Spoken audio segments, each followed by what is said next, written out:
Halo guys, welcome to Auto Booster. Dan di video kali ini kita akan review LMPV hybrid paling murah dan paling mahal. Dan ini dia All New R3 Hybrid.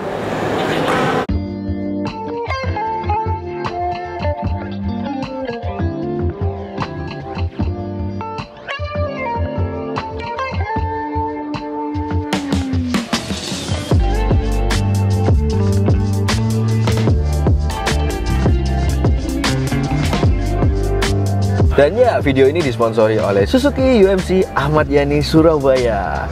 Dan buat kalian yang pengen beli Suzuki R3 Hybrid ini, bisa langsung ke Suzuki Ahmad Yani Surabaya atau langsung cek kontaknya di description.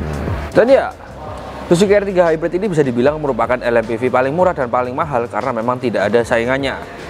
Ya memang hanya LMPV Hybrid hanyalah satu pilihan ini saja. Dan apakah berefek? Jawabannya ya, hybridnya sangat berefek. Dan kita akan pertama lihat perintilan dari bagian depan ini dulu. Dari bagian atas, di situ ada antena yang belum shark fin. Ya, sepertinya ini satu-satunya yang belum shark fin sepertinya untuk di kelas LMPV, tapi tidak masalah. Shark fin itu hanyalah estetika saja. Di sini kita dapat kaca yang ukurannya sama seperti R3, mendapatkan wiper yang masih biasa saja sama seperti R3. Dia masih menggunakan frame tapi belum di cover dan bisa dibuka tanpa harus membuka kap mesin. Ya, untuk mobil-mobil Eropa biasanya untuk membuka wiper tuh harus membuka kap mesinnya seperti itu. Tapi ini mobil Jepang dan yes, it's a better with this technology. Oke.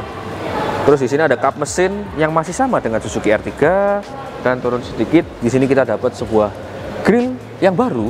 Secara desainnya dia masih baru dan bentuknya sangat-sangat unik menurut aku pribadi. Di sebelah kanan dan kiri ada lampu yang masih full halogen. Belum full LED ataupun belum ada LED-nya, sekalipun sudah menggunakan proyektor. Jadi proyektornya masih dalamnya itu masih berwarna kuning, bukan xenon, bukan LED, dan itu masih halogen. Halogen cuma dikasih proyektor. Ya, seperti itu. Apakah lebih terang? Jawabannya iya, lebih terang. Lalu di bagian bawah sini kita mendapatkan fog lamp yang juga masih full halogen. Dan tidak ada DRL LED yang seperti kita lihat di sini. Namun untuk versi R3 FF dia sudah ada DRL LED-nya. Dan untuk tipe R3 Hybrid versi SS dia juga sudah memiliki DRL LED. Kebetulan unitnya ada di belakang sana, tapi kali ini kita akan review yang tipe paling murah, yaitu tipe GX. Seperti itu. Nah, ya, di depan tidak ada sensor-sensoran dan tidak ada body kit. Karena body kit hanya tersedia di varian SS. Seperti itu. Dan untuk tempat plat nomor sudah standar berada di sini dan tidak ada lubang-lubangan di samping kanan maupun kiri. Lubang hanya ada di bagian tengah, hanya untuk mendinginkan radiator. Dan memang belum ada turbo untuk di kelas mobil ini. Sudah ada sih kalau turbo ya, tapi di merek lain. Kalau di R3 masih belum ada turbonya. Dan ya, sebelum ke bagian samping kita akan review bagian mesinnya dulu. Di Indonesia hanya ada satu varian mesin, yaitu K15B dengan 4 silinder 1500 cc naturally aspirated dan menghasilkan tenaga hingga 103,7 PS dan 138 Nm of torque. Dan ya, untuk versi hybrid dia tidak menambahkan motorized lagi di luar dari transmisi ataupun di luar dari motor lain, tapi dia hanya menambahkan seperti sistem mild hybrid kalau di mobil lain, yaitu sistem alternator yang lebih besar dan bekerja lebih banyak.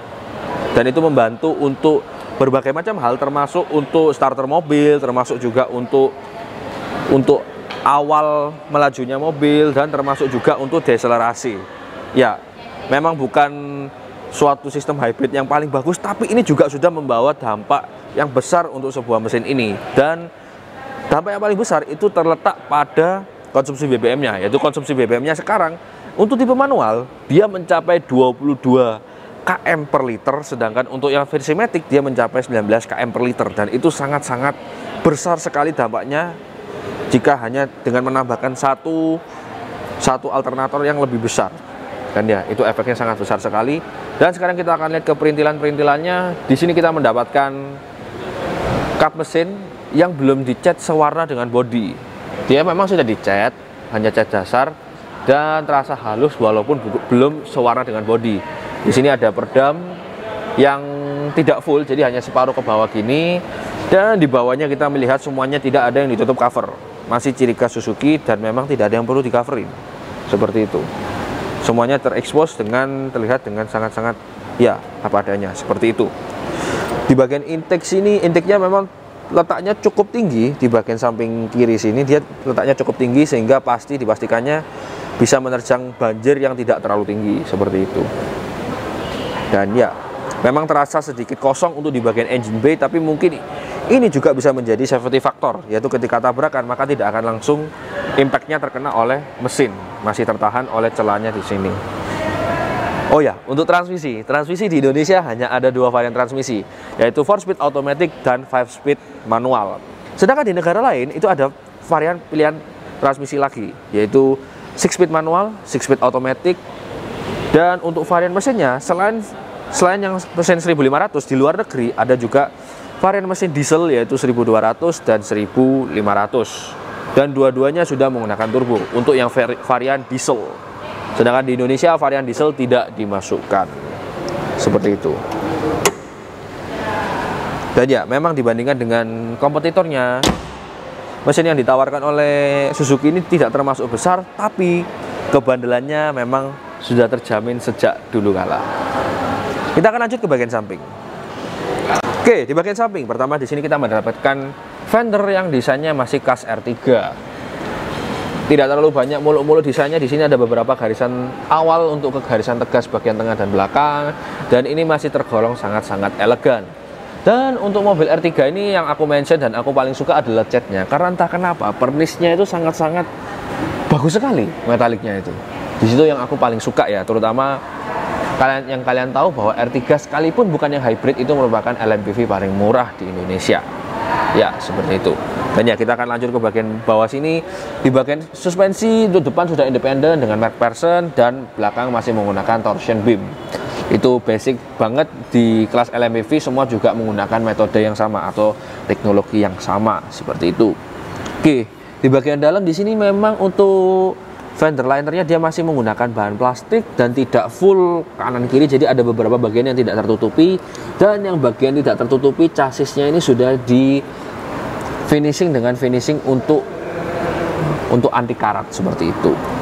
Dan ya, di sini kita mendapatkan sebuah ban untuk tipe ini dia menggunakan ring 15, dan untuk lebar ukuran bannya dengan 185 65 R15. Ya, memang tergolong cukup kecil ya untuk di kelasnya, tapi ya it's okay. Yang penting mobil ini kan bisa mencapai keiritan yang bagus, dan aku baru nyadar ini adalah ban eco, bukan ban sport ataupun ban beban. Itu it's okay. Dan di dalamnya sudah menggunakan ventilated disc brake dengan 2 piston.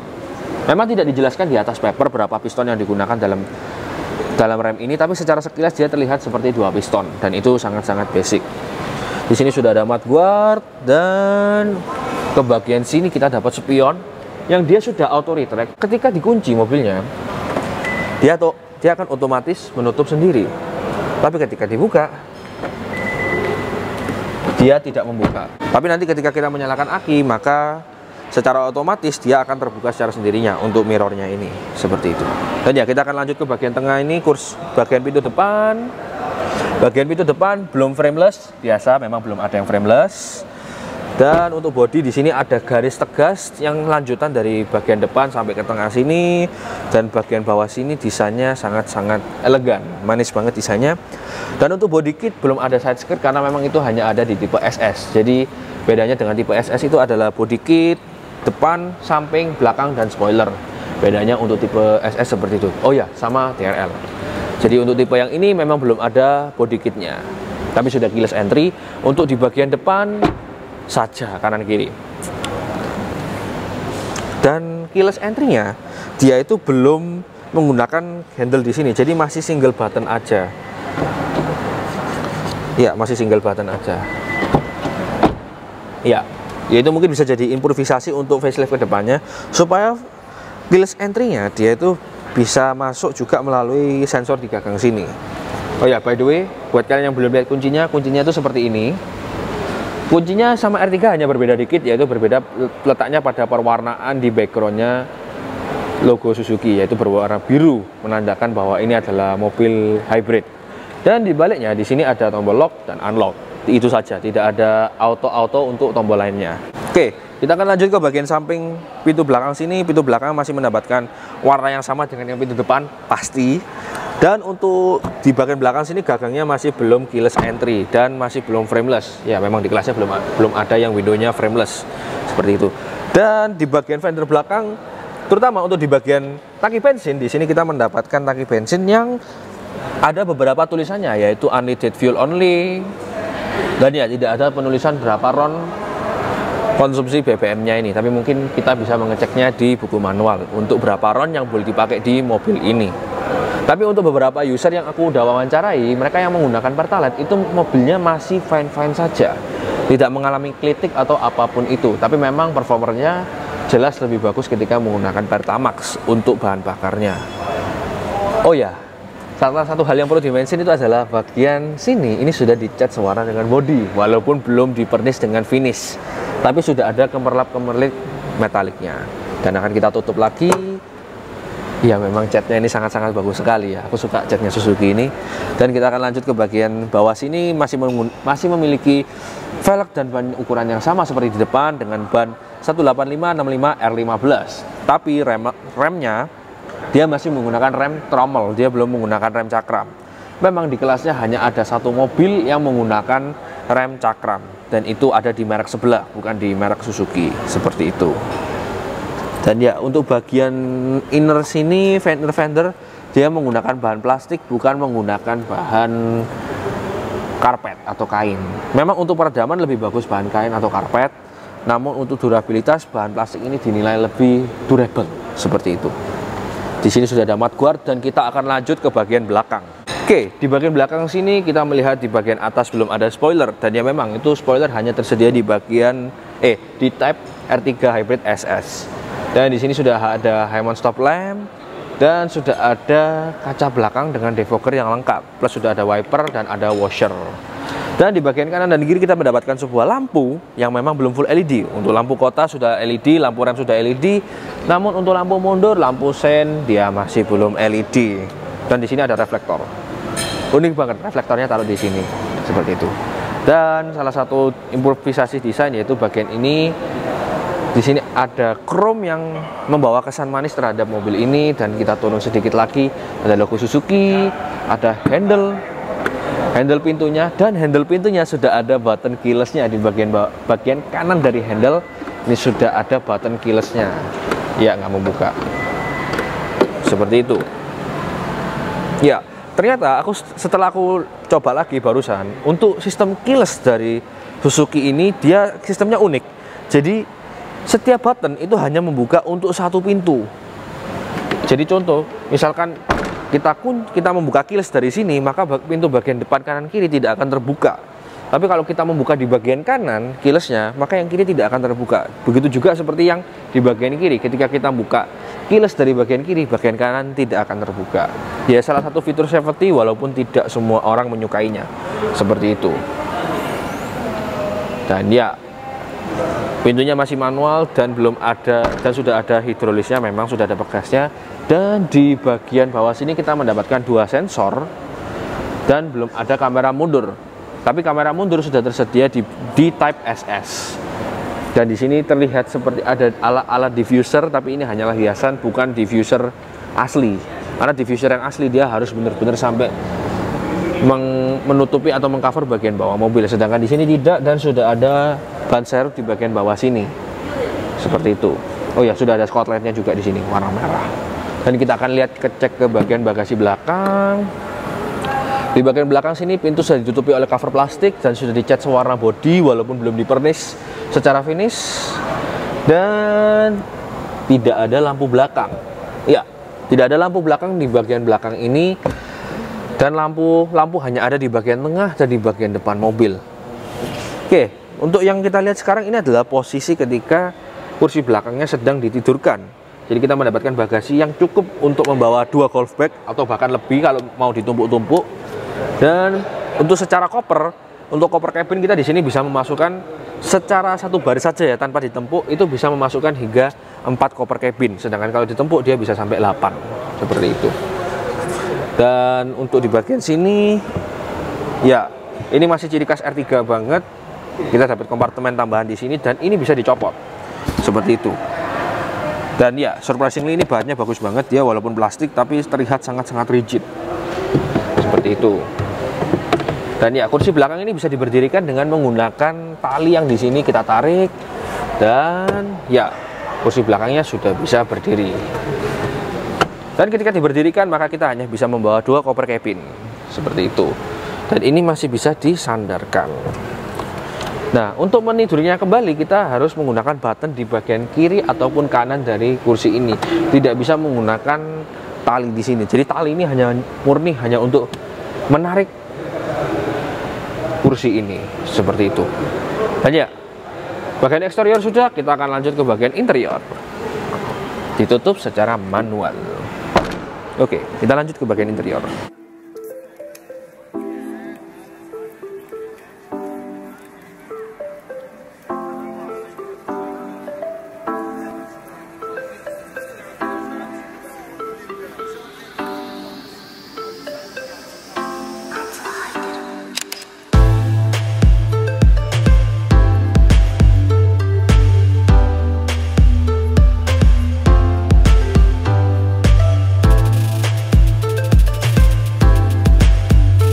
Untuk interior kita akan pertama bahas baris ketiga karena ini bukanlah baris yang paling menyenangkan.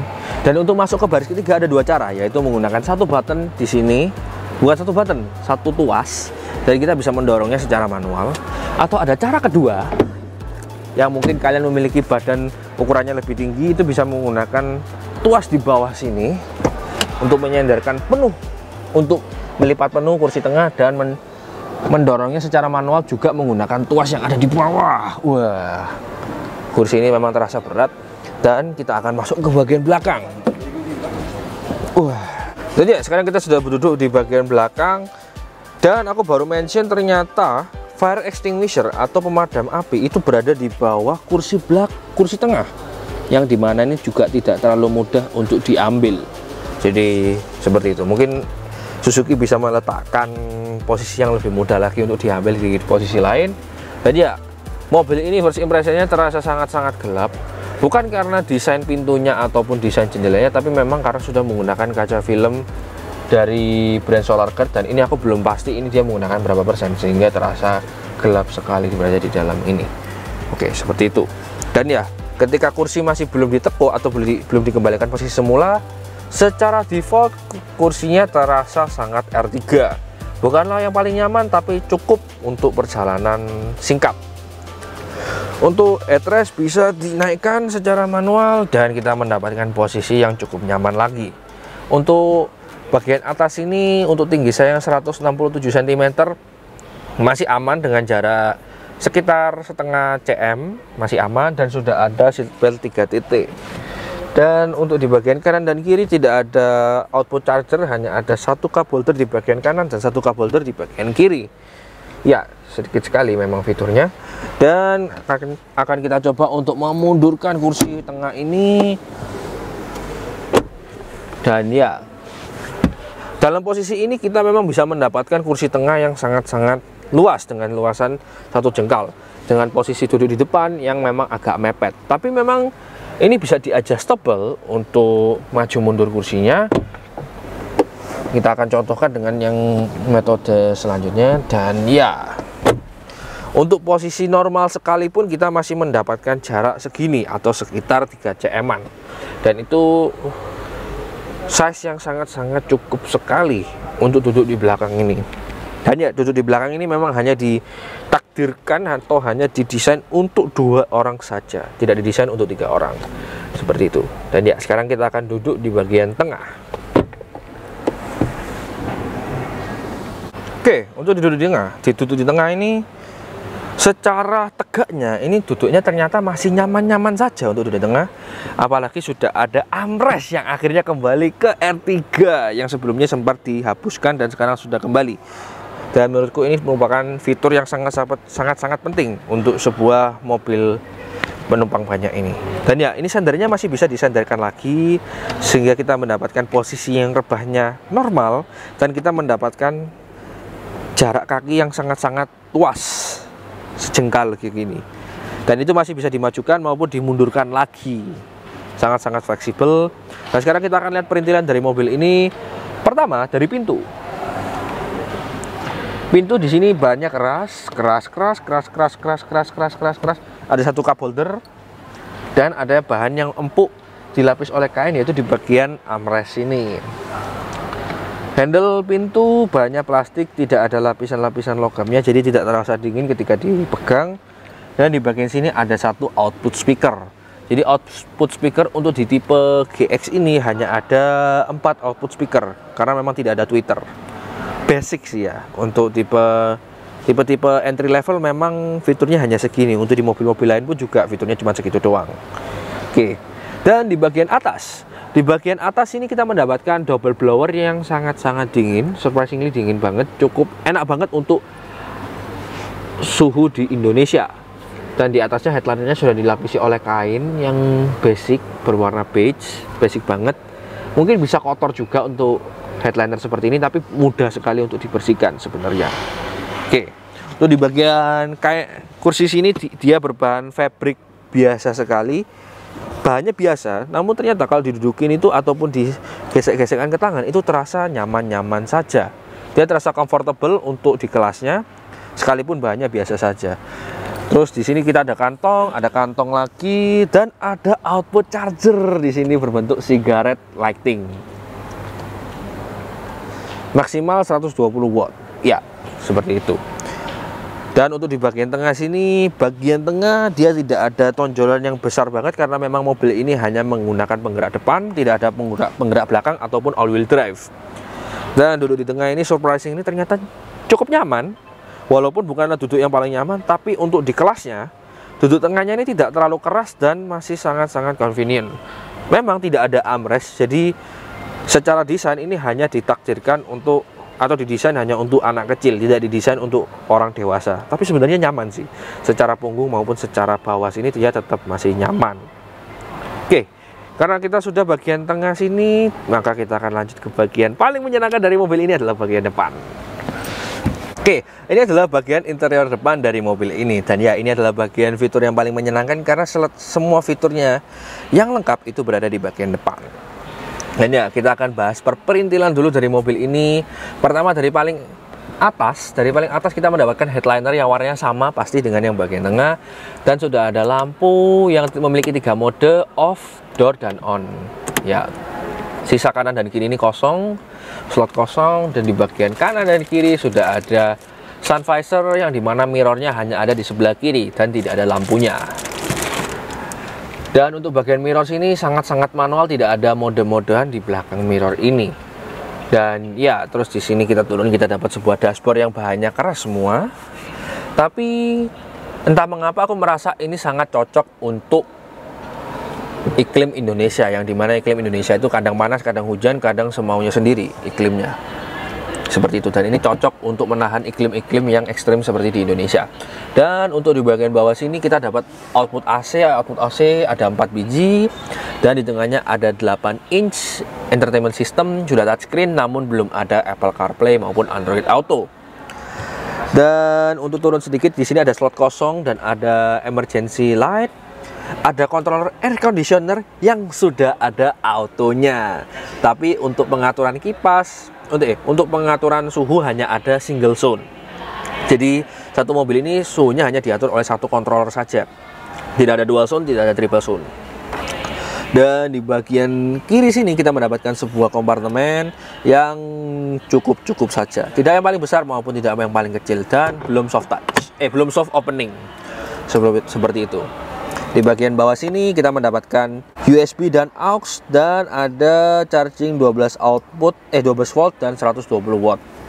Dan ya, memang USB dan aux ini sangat-sangat membantu sekali, terutama waktu kita sebelum facelift atau sebelum all new atau sebelum facelift generasi sebelumnya, di generasi pertama. R3 itu hanya memiliki satu konektivitas, yaitu radio dan USB, tidak ada aux, dan itu menurutku membuat susah untuk konsumen Indonesia. Namun sekarang dia sudah lebih fleksibel dengan ada koneksi Bluetooth dan ada koneksi aux dan ada USB Type A. Belum ada USB Type C satupun di mobil ini. Oke, di sini ada laci lagi di sini. ada ventilated untuk cup holder. Jadi cup holdernya di sini ini bisa didinginkan dengan mengikuti AC, dengan mengikuti output dari AC situ. Seperti itu. Dan di bawah sini sudah ada transmisi manual 5 speed yang dimana ini terasa sangat pegas sekali. Jadi tidak terasa menggunakan master coupling ataupun master coupling atas bawah itu, karena memang teknologi yang digunakan pada mobil ini masih menggunakan teknologi pegas. Dan apakah itu berarti negatif atau positif? Jawabannya tergantung usernya. Tapi selama ini aku menekan dan mencoba menekan terus couplingnya, terasa empuk-empuk saja. Tidak terasa seperti banyak perbedaan antara yang mobil yang menggunakan master coupling maupun yang menggunakan pegas. Seperti itu. Turun sedikit, kita di sini tidak mendapatkan armrest karena armrest hanya ada di varian XL7. Dan oh ya, untuk varian SS aku belum ngecek apakah ada armrestnya apa belum. Dan di sini kita mendapatkan handbrake yang masih manual. Mengapa masih manual? Karena belakangnya masih menggunakan rem trommel, tidak bisa menggunakan e-brake. Dan seperti yang tadi, di sini ada output charger yang barengan juga dengan yang untuk penumpang belakang. Dan kursinya berbahan fabric dan konturnya berbeda dibandingkan yang di kursi belakang. Di sini kita mendapatkan side support yang baik. Dan untuk tinggi saya 167 cm dengan berat sekitar 65 kg, ini terasa sangat-sangat convenient banget. Enak banget untuk duduk di kursi pengemudi di depan ini. Dan ya, ada yang bagian belum kita bahas, yaitu bagian pintu. Bagian pintu di sini kita masih mendapatkan bahan yang keras, water printing kayu, dan bahan empuk-empuk lapis kain di bagian armrest. Sedangkan sisanya semuanya keras, plastik keras semua. Dan ada satu output speaker. Ya, seperti itu. Ya, memang harga sebagai LMPV paling murah, mendapatkan hal seperti ini dengan fitur seperti ini sudah cukup sebenarnya. Seperti itu. Dan ya, kita akan beralih fokus pada fitur pengemudi, yaitu apa yang ada di tengah ini semua. Pertama, di setir kita mendapatkan setir yang dilapis dengan kulit sintetis. Namun untuk tipe SS, water printingnya akan berbentuk water printing karbon, bukan water printing kayu seperti ini. Dan di sebelah kiri sudah ada media controller, dan di sebelah kanan sudah ada cruise control, yang dimana itu untuk beberapa tipe XL7 bahkan tidak ada. Di bagian sini sudah ada Bluetooth controller termasuk menutup dan menerima telepon. Di bagian sini sudah ada auto start stop engine, parking sensor, dan vehicle stability control. Bagian kiri dan kanan basic, kiri untuk wiper, kanan untuk lampu, dan sudah ada fitur autonya. Di bagian tengah sini kita mendapatkan sebuah instrumen cluster yang masih manual.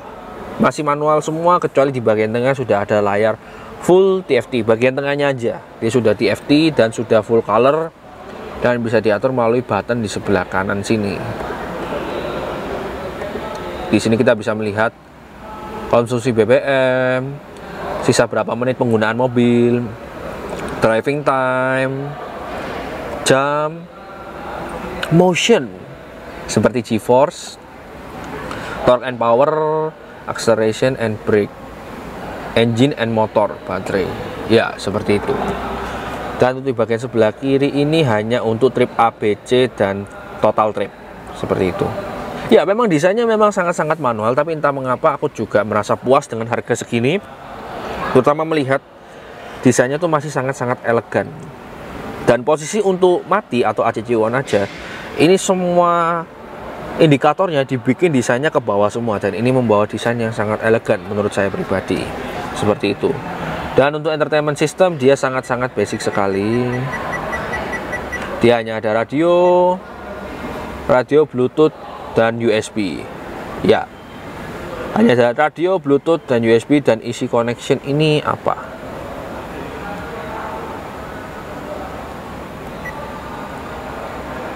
Oh, hanya ada Android Auto, tapi dia entah mengapa sedikit tidak convenient, tidak seperti biasanya. Ya, pasti ada yang berbeda dibandingkan dengan Android Auto, karena di sini namanya easy connection. Dan equalizer dan USB foto, basic sih. Pengaturan pun juga basic saja. Ya, belum ada Apple CarPlay ataupun hal-hal yang spesial seperti itu. Dan ya, Untuk kualitas audio bisa dibilang ini memang biasa-biasa saja, bukan kualitas audio yang buruk. Namun kalau dibandingkan dengan kompetitornya yang sekarang, yang terutama yang baru muncul itu, aku rasa mobil ini perlu improvisasi lagi untuk di bagian audio. Namun untuk sekedar mendengarkan audio saja atau tidak menikmati audio secara berlebihan, menurutku itu audio ini masih sangat-sangat cukup gitu. Ya memang hanya 4 output speaker, belum ada tweeter, belum ada mic, dan belum ada subwoofer di belakang, seperti itu. Dan ya, bagian paling yang kita tunggu-tunggu adalah menstarter mobilnya.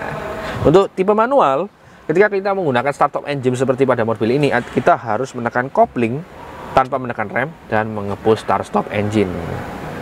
Ada orang nggak di belakang? Oke, nggak ada. Dan tak mengapa startingnya ini dia mengingatkanku pada salah satu brand dari Eropa, yang dimana tidak ada crankling ketika pertama kali start mobilnya dan langsung cus. Dan sekarang RPM-nya pun stabil di RPM 1500, dan akan kita gas sedikit. Dan ya, itu terasa sangat-sangat halus, tidak terasa seperti sebuah mobil sport. Dan ketika mematikan mobilnya pun terasa lebih halus bahkan. Tidak ada suara crankling dari sebuah mobil konvensional biasa. Ini merupakan improvisasi yang baik ya menurut saya dalam memiliki mobil ini, terutama di bagian driving experience. Dan ya, baunya, asapnya bau Pertalite. Oke. Memang tidak ada tulisan bahwa mobil ini harus menggunakan Pertamax ataupun RON 92, tapi memang sebaiknya untuk mobil memiliki daya umur yang panjang dan kualitas mengemudi yang baik, sebaiknya diisi dengan Pertamax minimal. Tapi kalau Pertalite kepepet juga nggak apa-apa, seharusnya seperti itu.